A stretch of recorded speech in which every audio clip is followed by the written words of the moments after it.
Hai guys, selamat datang di channel Daddy LB. Kali ini gue mau mengulas alur cerita film Cina berjudul Duty Exchange. Film yang dirilis tahun 2020 ini menceritakan tentang seorang mantan anggota kepolisian penjinak bom beserta anak perempuannya menyelidiki kasus kematian istrinya yang juga anggota kepolisian dalam peristiwa ledakan bom di saat terjadi perampokan bank. Tetapi, dalam penyelidikan tersebut, mereka pun terkena ledakan bom yang menyebabkan jiwa mereka bertukar. Bagaimana cara mereka mengungkap kasus tersebut setelah bertukar jiwa? Dan bagaimana caranya mereka bisa kembali normal? Pemeran dalam film ini ada Lin Lu sebagai ayah seorang anggota kepolisian penjinak bom, Jia Jialu sebagai anak perempuan Lin Lu, Zheng Cui sebagai pemilik perusahaan farmasi Cui, Kai Cui sebagai adik Zheng Cui, Yiting sebagai pembunuh bayaran, dan Mu Yun sebagai poluan teman Lin Lu. Oke guys, jangan berlama-lama lagi, kita langsung aja ke alur ceritanya.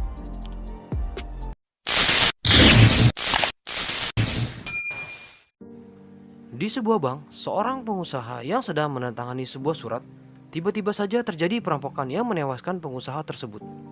Lalu tim penjinak bom dari kepolisian tiba di TKP. Kemudian, scene berpindah di mana ada seorang polwan bernama Mu Yun sedang menemui seorang informan. Namun, ketika si informan kembali ke rumahnya, tiba-tiba saja pembunuh bayaran bernama Yiting sudah ada di dalam rumahnya. Mengetahui si informan yang adalah asisten perusahaan farmasi Cui menemui polisi, Yiting membunuhnya dengan memasang bom di rumah si informan polisi tersebut. Kembali ke tim penjinak bom yang telah tiba di bank tadi, tempat terjadinya perampokan. Seorang penjinak bom bernama Lin Lu berusaha menjinakkan bom yang dipasang perampok tadi di badan seorang pegawai bank. Tiba-tiba saja, Lin Lu terbangun dari tidurnya, yang ternyata kejadian di bank tadi adalah sebuah mimpi. Kemudian scene memperlihatkan adegan seorang gadis remaja yang masih mengenakan seragam sekolah bernama Jia Jialu. Jia Jialu adalah anak gadis dari Lin Lu. Dia sedang mengejar pencopet yang mengambil ponsel milik temannya. Ketika Jia berduel dengan pencopet tersebut, tiba-tiba Lin Lu datang untuk melerai, karena Lin Lu tidak tahu jika yang berduel dengan Jia adalah pencopet. Scene berganti. Mu Yun sedang berbincang dengan Lin Lu di kantor pribadi milik Lin Lu. Dia menasihati Lin Lu untuk kembali bertugas di kepolisian sebagai penjinak bom seperti dulu lagi. Jadi, ternyata peristiwa perampokan bank di awal cerita tadi bukan sekedar mimpi Lin Lu, namun itu adalah kejadian 5 tahun yang lalu. Peristiwa itu menewaskan Jiai, istri Lin Lu yang berprofesi sebagai polisi wanita. Hingga kini, Lin Lu masih merasakan kesedihan dan memutuskan mundur dari kepolisian. Mu Yun mengatakan bahwa telah terjadi ledakan bom di rumah asisten perusahaan farmasi Cui yang menewaskan asisten tersebut. Mu Yun meminta Lin Lu untuk menyelidiki kasus ini yang mungkin berhubungan dengan kasus 5 tahun silam yang menewaskan Jiai. Sebab, sebelum asisten itu tewas, asisten tersebut sempat memberi informasi mengenai orang yang meracik bom dan proyek ilegal di tempatnya bekerja. Tapi Lin Lu tetap pada keputusannya, dan Mu Yun pun pergi dengan rasa kecewa. Namun tetap berharap Lin Lu mau mengubah keputusannya dalam beberapa hari ke depan. Di tempat lain, Jia dan temannya yang ponselnya dicuri sedang mendengarkan percakapan si pencopet melalui ponsel Jia. Temannya kagum karena Jia bisa menyadap percakapan si pencopet. Setelah mengetahui keberadaan si pencopet, Jia dan temannya bergegas mendatangi lokasi tempat si pencopet berada. Tibalah mereka di sebuah bar, tempat si pencopet tersebut berkumpul dengan teman-temannya sambil bermain biliar. Lin Lu yang merasa khawatir dengan Jia mengecek keberadaan Jia melalui GPS ponsel Jia yang tersambung dengan komputer pribadinya. Sejurus kemudian, Jia dengan berani mendatangi si pencopet dan berusaha merebut kembali ponsel milik temannya. Sesaat akan terjadi baku hantam, Lin Lu tiba tepat waktu dan mencegah Jia sambil meminta maaf kepada si pencopet atas kelakuan Jia. Namun Jia marah kepada ayahnya dan menyebut ayahnya seorang polisi di depan pencopet dan teman-temannya. Bukannya takut, mereka malah menantang Lin Lu sehingga terjadi baku hantam, dan mereka kalah lalu melarikan diri. Jia mengejar pencopet tersebut yang kabur keluar bar. Ketika Lin Lu yang ingin mengejar Jia, tiba-tiba dia dihampiri seorang pria yang bernama Kai Cui yang sedari tadi sedang duduk di bar memperhatikan mereka. Pria tersebut memasukkan sebuah flash disk ke dalam tas Lin Lu dan mengatakan password untuk membuka flash disk tersebut. Karena tidak mengerti maksud dari Kai Cui, serta Lin Lu pun tidak mengenalnya, Lin Lu pergi begitu saja untuk mengejar Jia. Di luar bar, Jia akhirnya tertangkap oleh ayahnya. Namun ia marah-marah ke ayahnya yang tidak mau membantunya menangkap si pencopet. Jia berkata, jika ibu masih hidup, dia pasti tidak akan menghalangiku untuk menangkap si pencopet. Di saat bersamaan, Kai Cui masuk ke dalam mobilnya yang terparkir tidak jauh dari posisi Lin Lu dan Jia bertengkar. Sesaat kemudian, ketika akan menyalakan mobilnya, tiba-tiba saja mobil tersebut meledak, dan ledakannya mengenai Lin Lu dan Jia. Beberapa waktu kemudian, Linlu yang mulai tersadar dan merasa bingung akan kondisi fisik yang dialami. Kemudian dia melihat dirinya di cermin dan betapa kagetnya kalau jiwanya tertukar dengan ayahnya. Jadi guys, yang tersadar ini ternyata bukan Linlu, melainkan Jia-Jia yang ada di dalam tubuh ayahnya. Jia-Jia yang memiliki tubuh ayahnya merasa senang, karena sekarang dia menjadi lebih kuat secara fisik. Lalu ia menghampiri tubuhnya yang sedang meronta-ronta diperiksa oleh dokter. Dia pun membantu dokter dan meminta dokter serta perawat untuk keluar dari ruangan. Dia kemudian menenangkan ayahnya dan memberitahu yang terjadi terhadap kondisi fisik mereka sekarang. Akibat ledakan mobil tersebut, kini mereka bertukar tubuh. Linlu merasa tidak nyaman dengan tubuh anak gadisnya, berbeda dengan Jia-Jia yang senang berada di tubuh ayahnya. Muyun datang menyenguk mereka, dan tidak mengetahui jika mereka telah bertukar tubuh. Lalu Muyun memberikan laporan awal hasil penyelidikan ledakan yang menyebabkan mereka menjadi korbannya. Muyun berkata, jika ledakan disebabkan tangki bensin mobil yang terbakar, lalu meledak saat si supir menyalakan mobil. Supir itu adalah Kai Cui, adik Zheng Cui, pemilik perusahaan farmasi Cui. Namun laporan ini masih awal dan perlu penyelidikan lebih lanjut. Muyun menanyakan hal janggal sesaat sebelum ledakan terjadi kepada mereka. Jia-Jia teringat bahwa dia melihat seorang wanita berbaju merah sesaat sebelum ledakan terjadi. Namun Jia-Jia merasa ragu dan tidak mengatakan hal tersebut kepada Muyun. Muyun kemudian pergi dan memberikan berkas laporan tersebut kepada Linlu, serta meminta mereka menghubunginya jika teringat sesuatu. Jia-Jia yang penasaran dengan berkas laporan tersebut merayu ayahnya untuk mengizinkannya melihat berkas tersebut.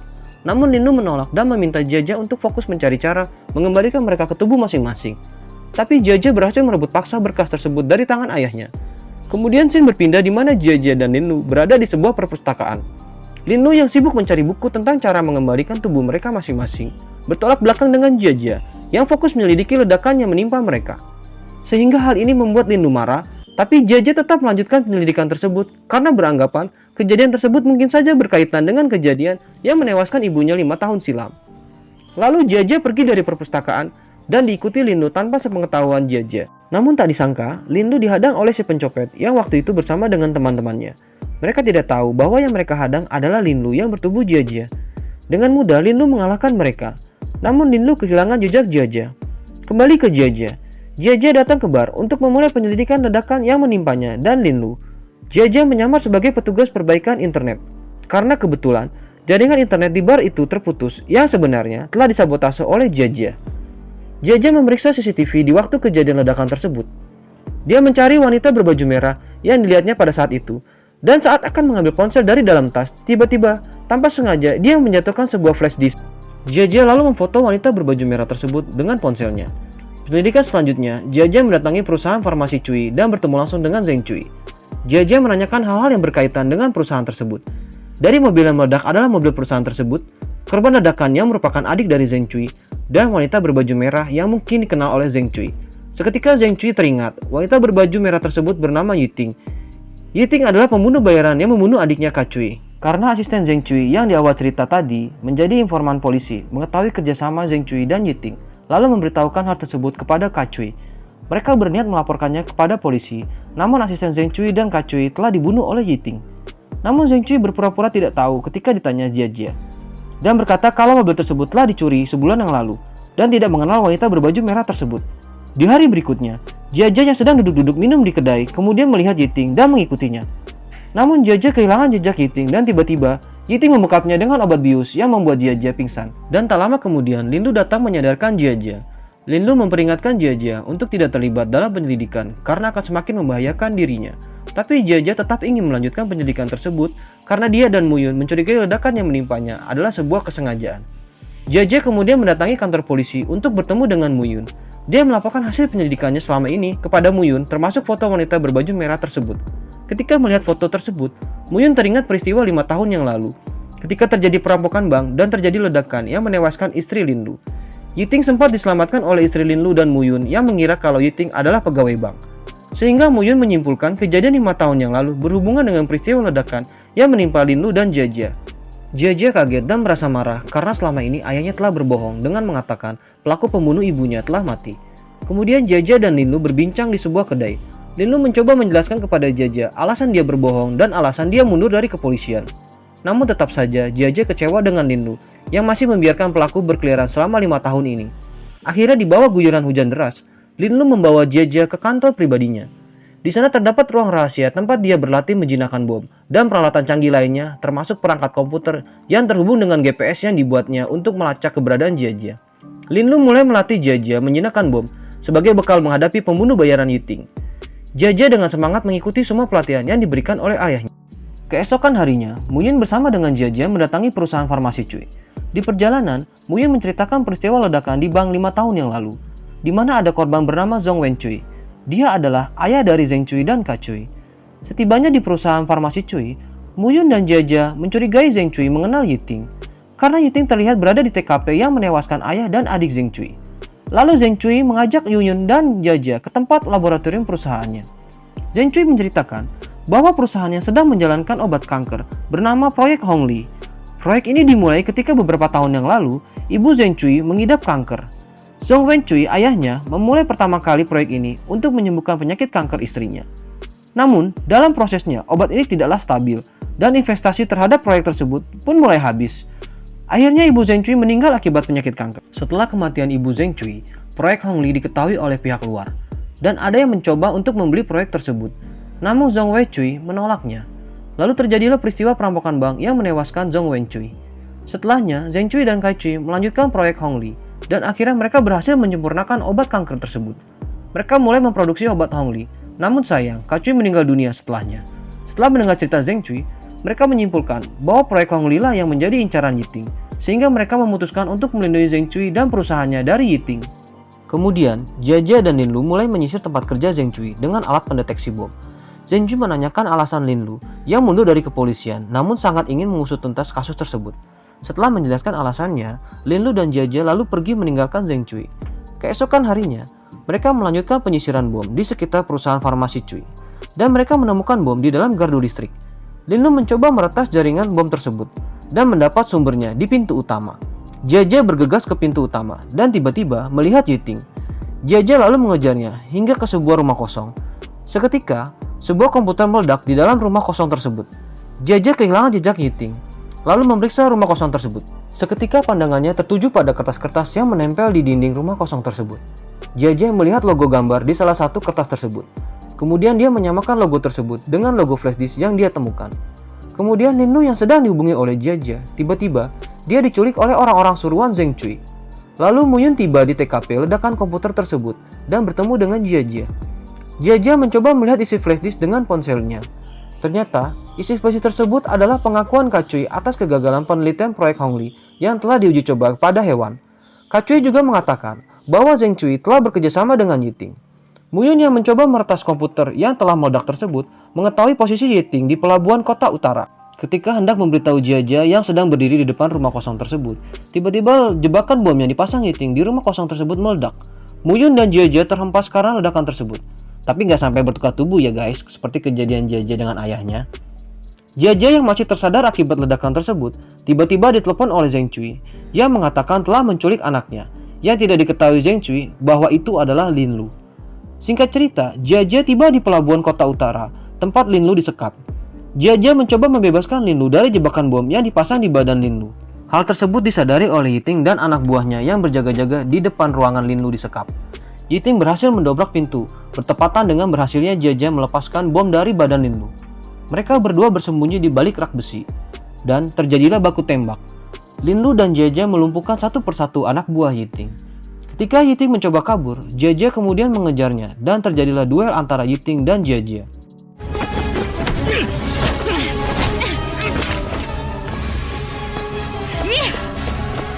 Setelah Yiting terpojok dan Jia bersiap menembaknya, Lin Lu kemudian datang mencegah Jia menembak Yiting. Jia pun batal menembak Yiting dan meminta Yiting menceritakan peristiwa 5 tahun yang lalu. Yiting mulai bercerita. Tujuannya adalah membunuh Zhong Wenchui yang ketika itu berada di bank untuk menyiapkan surat wasiat. Namun, teman-teman Yiting hanya mengetahui kesepakatan mereka adalah merampok bank. Setelah itu, Yiting membunuh temannya dan salah satu pegawai bank. Kemudian, memasangkan bom di badan pegawai bank yang dia bunuh. Lalu, Yiting yang telah mempersiapkan baju pegawai bank untuk meloloskan diri berpura-pura pingsan. Sejurus kemudian, polisi datang. Di antaranya ada istri Lin Lu, Jia dan Muyun. Jia memberitahukan Muyun dan polisi lainnya untuk segera meninggalkan bank. Sementara, Yiting yang berpura-pura pingsan tidak jauh dari Jia memperhatikan gerak-gerik Jia. Lalu Jiayi menghubungi suaminya Lin Lu melalui handy talkie untuk mempercepat menjinakkan bom tanpa menunggu kedatangannya.